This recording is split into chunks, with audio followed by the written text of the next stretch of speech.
Greetings to all. I am Biswajit practicing advocate, and I am also the managing partner of Juris and Juris, a full service law firm.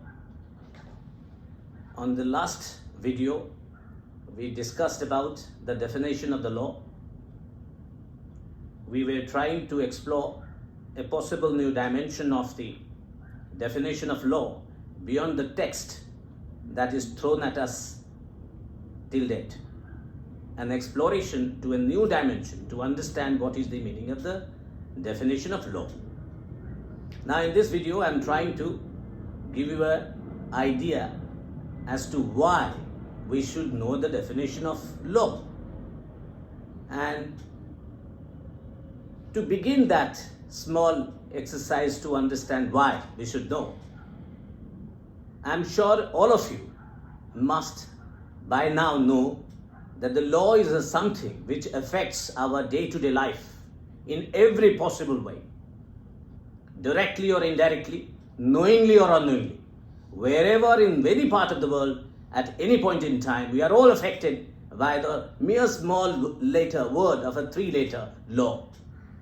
But the point is, till today, whatever the literature and the text available to understand the definition of the law is certainly not giving a correct dimension of the definition of the law, for simple reason that if you will ask yourself, if you go to a court, if you are disputing a case with another person, another fellow citizens, or you are disputing a case with the executive and the institutions, are you certain as to what the outcome of law will be? If it is not, then certainly you need to delve into this dimension as to what is the true definition of the law is. Because after all, this impacts all of us, whether within the public space or private space. And the element of orderly is the foundation on which the entire universe of law rests.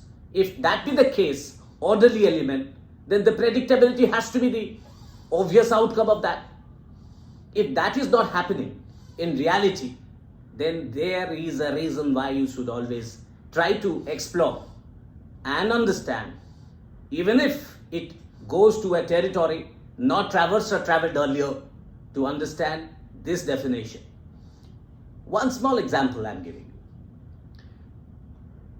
The law that we all, on the last occasion, we understood the component of the law is on two types, two components. One is the artificial law given through the institutions in a public space, and the second is the natural law.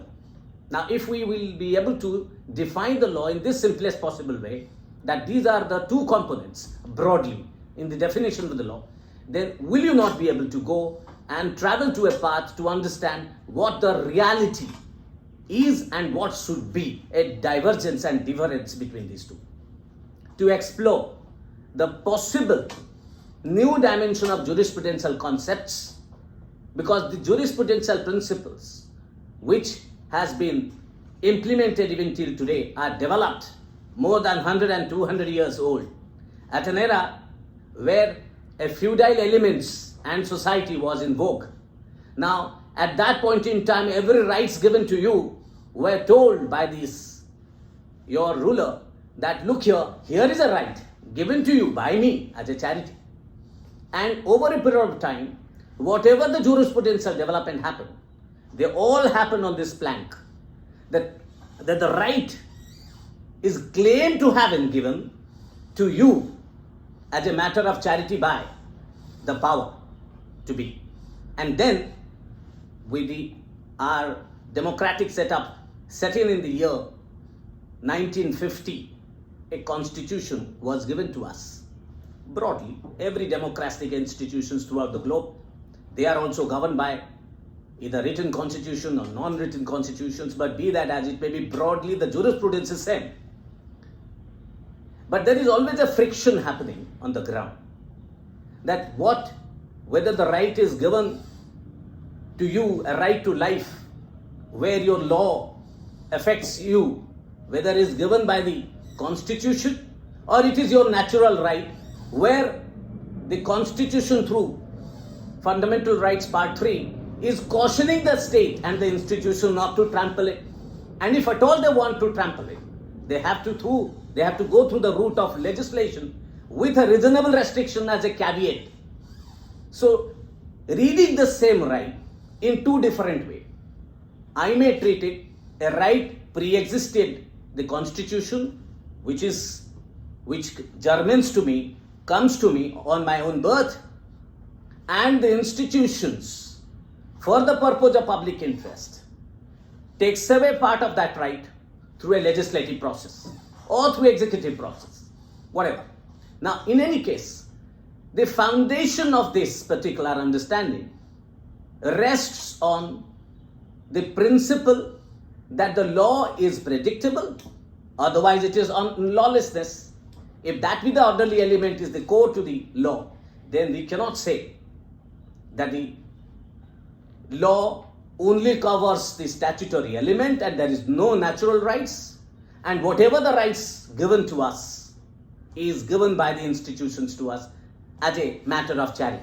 Then how we will define we the people of India, which actually has given to ourselves this institution text called Constitution, appointing all the institutions, empowering them only within the public space, those laws.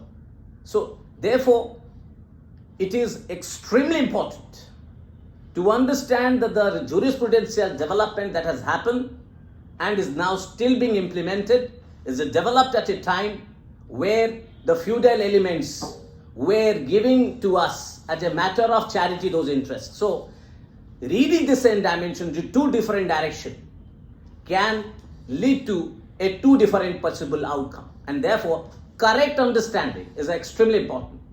And with this, I conclude this small intricate issue, leaving it to your wisdom to evaluate it.